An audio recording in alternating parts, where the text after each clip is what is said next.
Right, Tommy T. This is the Tom and Louis show today. Chris is here, but he's just Captain Right Angle.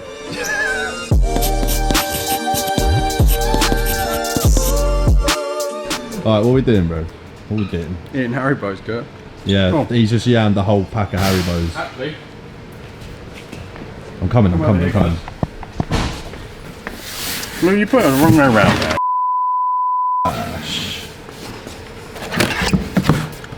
Boom. Wow. Yeah, there you go. There's a setup. This is going on my Supra. I'm bored of being slow. Oh, you're back. Hi. Yeah, boy. What are we saying? Are you ready for some real power? Some real BMW power? Be a real boy. I'm a real boy. So the short thing is that this measures the ethanol, but what it actually does, it measures the lack of something in the fuel, and which ethanol replaces, and then that's how it knows how much ethanol is in your fuel system. Smart. So the long and short way of it, it measures ethanol, and then this over here, this device here, and this harness here. So this is just basically, it needs power, and it needs to get into the CAN bus system, and this box needs to communicate with your DME, which already has MHD loaded on it. You saw it in the last video. We put MHD on this car, or the first video we did it. So this product will talk with the MHD that's already installed on the car, and it will be able to tell Louis how much ethanol he's got in the tank or running through the fuel system, which again tells the tuner how much time in and boost we can run. Sure. Okay, so this is the new door hypercore. So on the F series we've done the one of these, the hypercore. Obviously a bit different because there's a difference between Gen 1 and Gen 2. And yeah, we've smashed 600 horsepower out of these hypercores with a little bit of sealing left to go.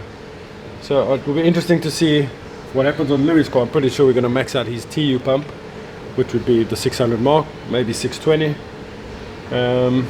This spool's just as quick, if not quicker, than a stock turbo on the F series, so I'm quite keen to see what it does on the G series. You can see it's got tiny little turbine wheel. So I mean, this is just what makes it spool so quickly. There's almost no weight to this.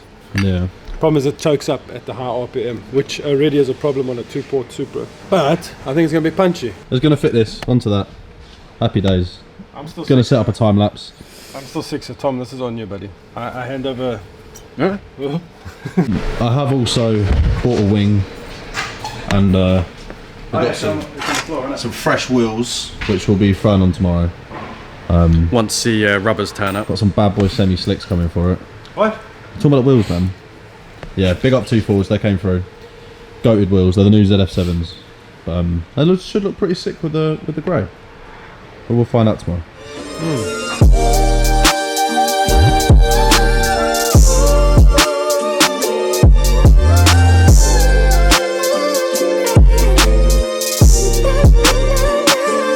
Yes, sir. So we were explaining the MHD ECN and why we want to run ethanol, but we didn't explain what ethanol is. So ethanol is a fuel made from... Oh my god, it's time. It's time.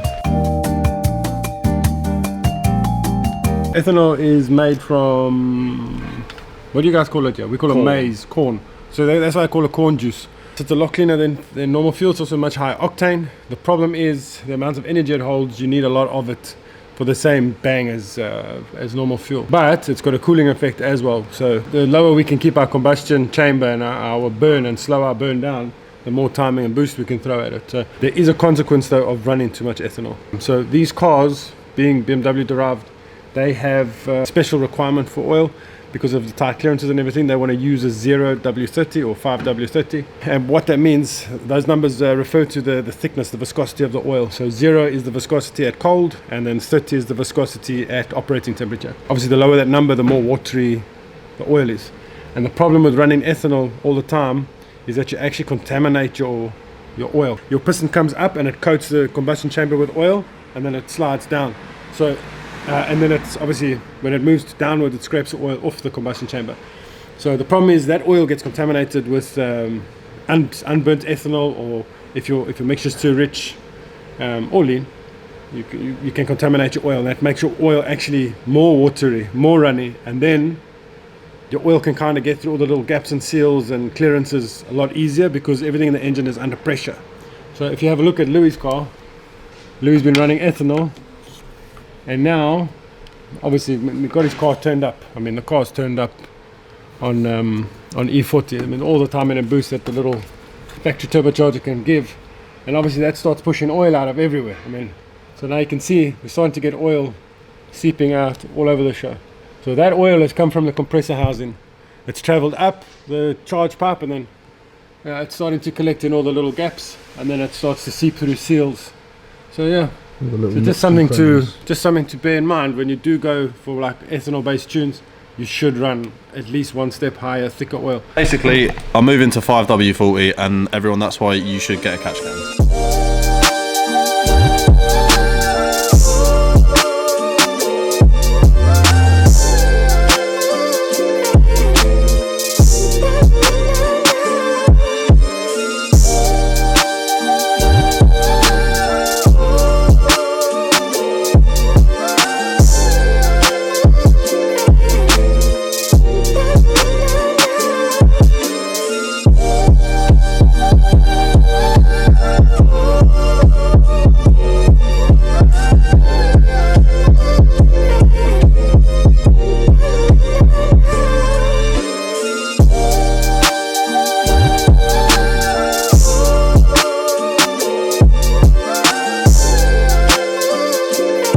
Alright, so yeah, fresh eyebacks going on the car, 40mm drop, so I'm going to be sat on this really, innit, Tom? Yep.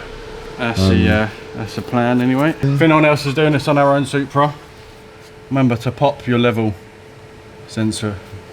Either bracket out or bracket, or the rod from the bracket, but What does the level sensor even do?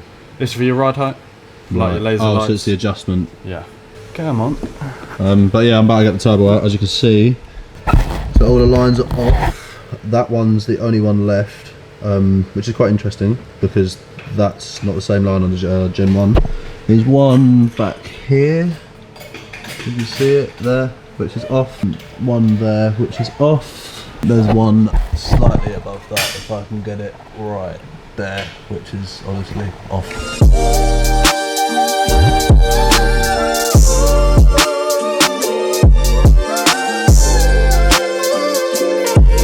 Okay, so update.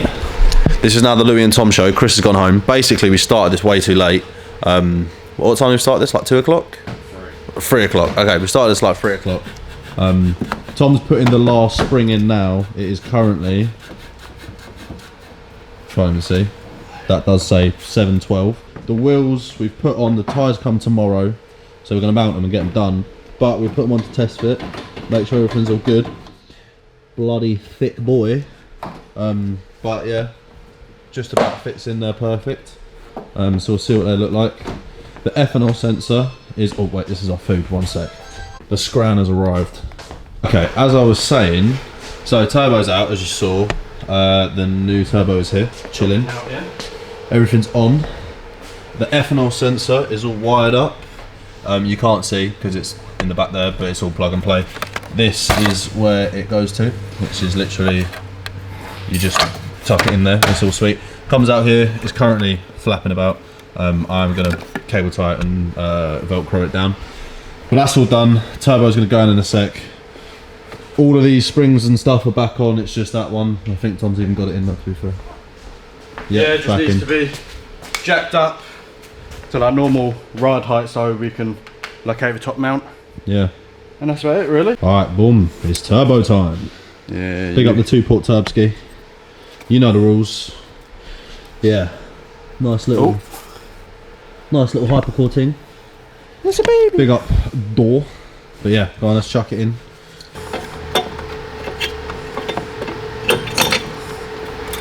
Sweet. There you go. And just like that, she's in. T's just talking it up now. Bit by bit, innit, T? Yeah, go up in stages. I reckon this is going to have some speed to it, I'll be real. Oh, so much more aerodynamic than a 1 Series. A little bit lighter than the 1 Series.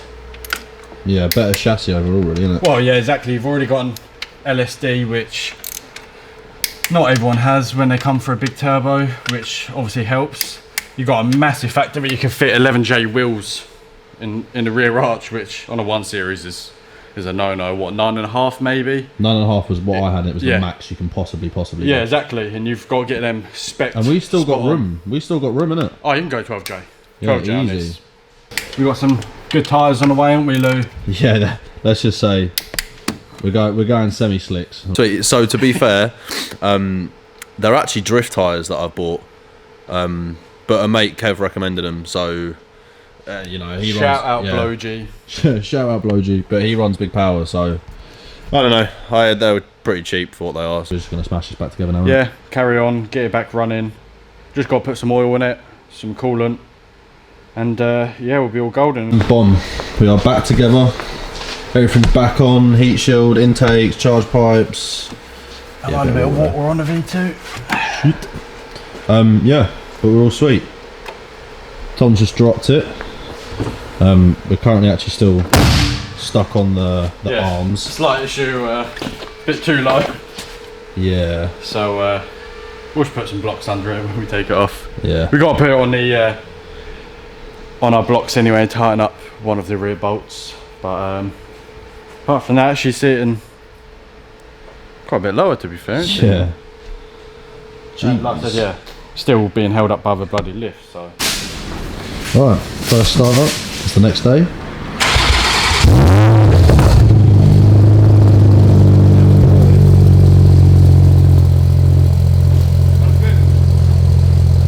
It works.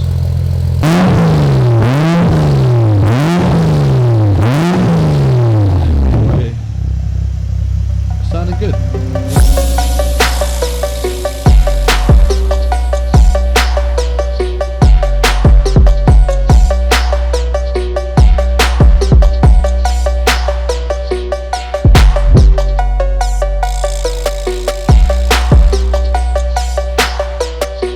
Back on it now, and I got a couple more mods to put on because I got bored and just started buying stuff. So number one's a meth kit.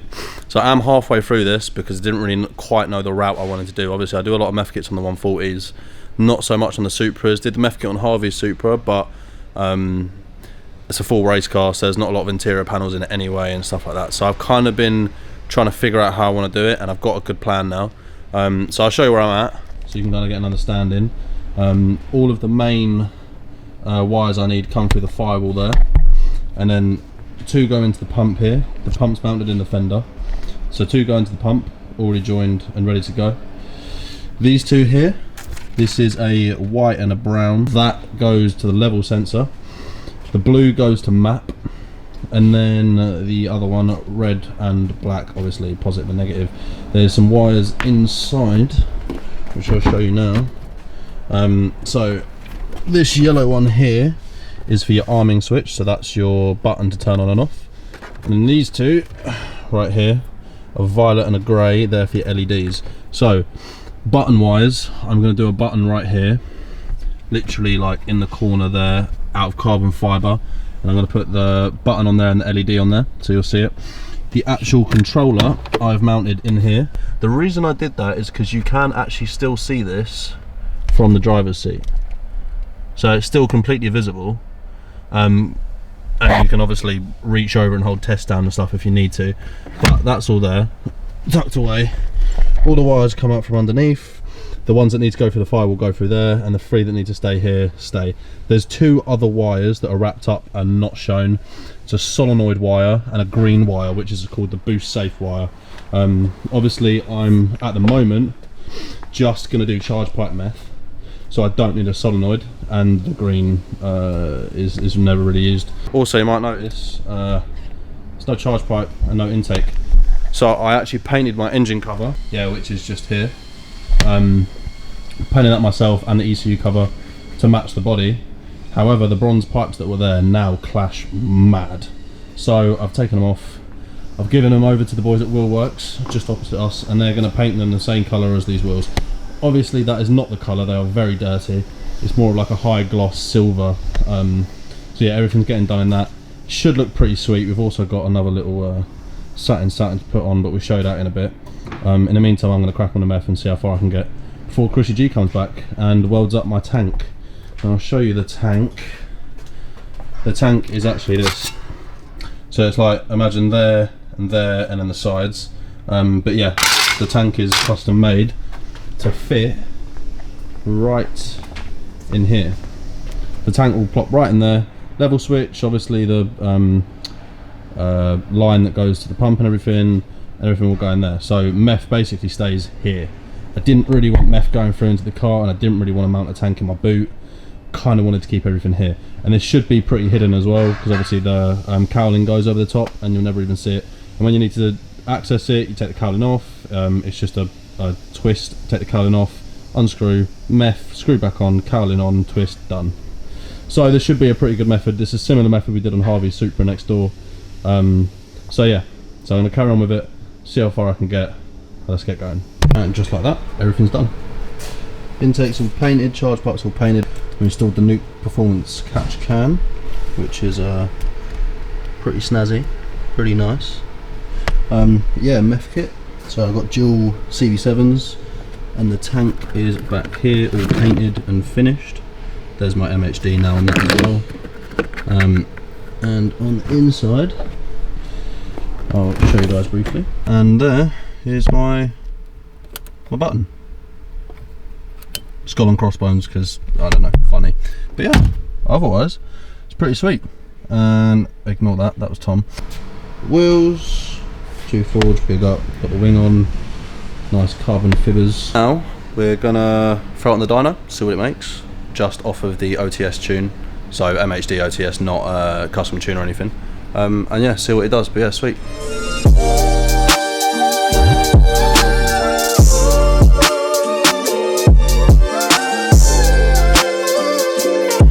Thanks, Bill. You left your stroop waffles at the shop.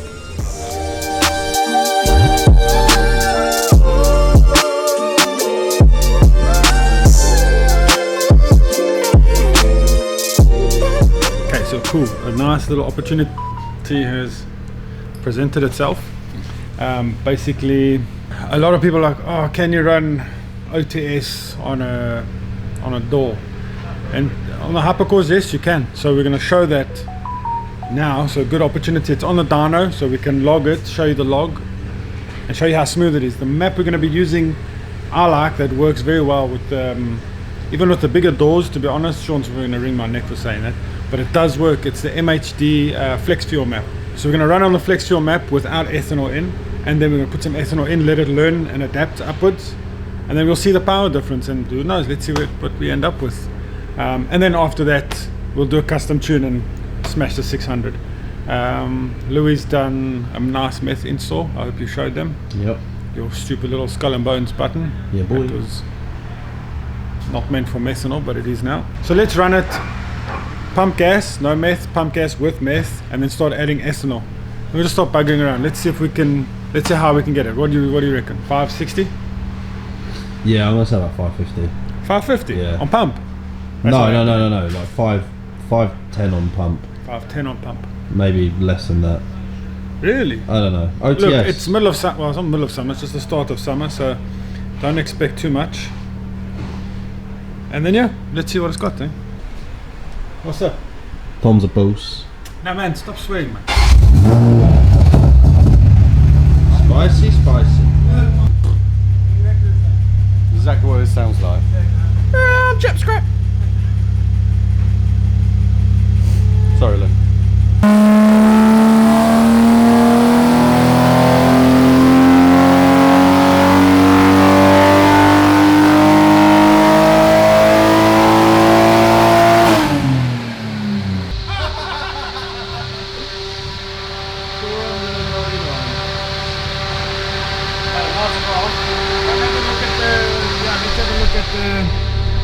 So you can see we ended the run on 38 IAT.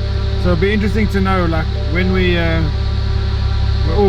these are all timing corrections here at the bottom, so not very good. So we'll scope out a little bit, and then boost 18.9, so almost 19. So call it at redline 18-19 psi, and IATs, let's go have a look over there, 41 we touched. So let's do a run now with the meth on and see what it does with the meth.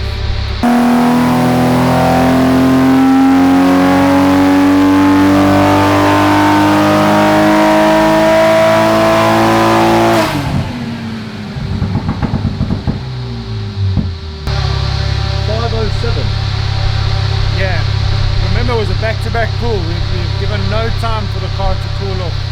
Remember, we ended that run on 38, so we went into that run hot, and as you can see, we're actually down on temperature. So up on power, down on temperature. Remember, it's only charge pipe method, we haven't tuned for it, so we're not going to see massive gains. But yeah, interesting. Let's have a look at the graph, see if we got rid of any of those timing corrections we had. So as you can see, no more timing corrections.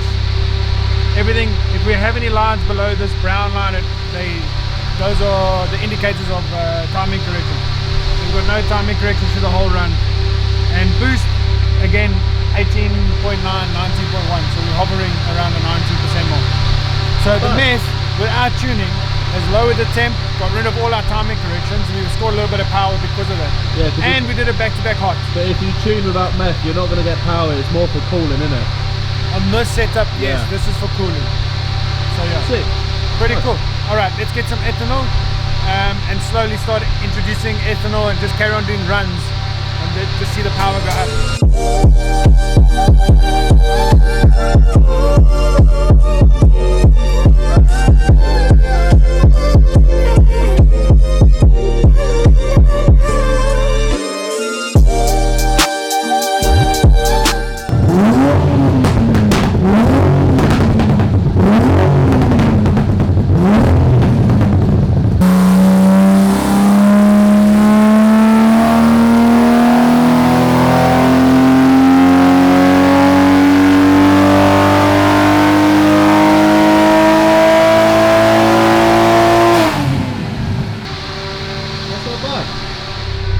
539? Yeah, so it's starting to go up now, it's starting to enrich it.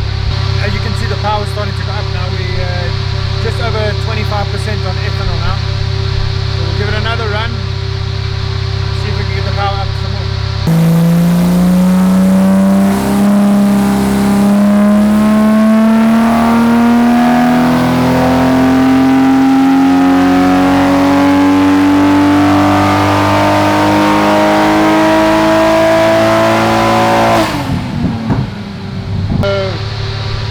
Very hot inside the dyno room already. We're gonna have to let it all breathe. We need to open that door. We need more air coming in. It's not enough air. Yeah, open the roller. No.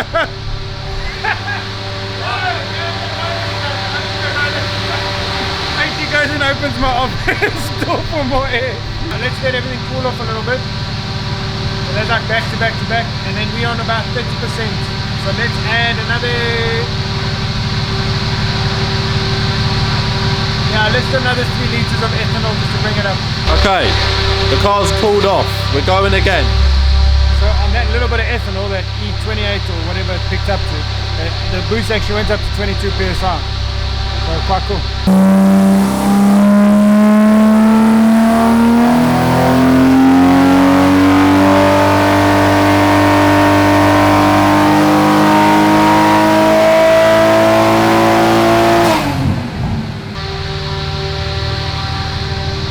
547. So it's quite cool. So I don't know. Okay, I don't know if this is me, but I feel like I can hear it when you start the dyno and it goes, wah, and then it starts going wah, towards the end. So what that is, because now look, we finished the run on 42, so we started the run on 28. Yeah. So what you're hearing, you're actually hearing the map changing mid-pull. That's it. That's pretty cool. 550, but gearbox is slipping. It's done. You can see the dyno graph. Look how the dyno's holding the wheels and the gearbox is just slipping. Not the wheels, holding the hub. So yeah, gearbox pretty much. Well, we know XHP on Gen 2 is shit. Anyways, you need to contact Rod and get a tune, and then we'll jump back on the dyno. It will go more. I can see it. It'll go 570, 580. It will do it. As soon as I put my foot flat, I can see the dyno. It gives all the torque, all the load, and then the load just starts backing off. But the RPMs aren't going up, so something's giving in. I'm sorry. So yeah, okay. Basically, basically, I've just broke the jack. We put an air jack underneath, and it's a bit close to the exhaust, and I think I've Why is it close to the exhaust, Louis? because man's stupid in that. Which man? Say your name, Louis. This guy. You dumbass. This guy. Yeah, it's hissing. I don't know if you can hear that, but it's hissing. You So- and your stupid slipping gearbox. Why are you violating? And just like that, done. 550 on the dyno, not too bad for an OTS tune. But yeah, now, don't quite know where we're going to go with this. We could custom tune it and push some more out of it, or might throw a different setup on, but we'll see. But yeah, for now, that'll be it. I hope you guys enjoyed the video.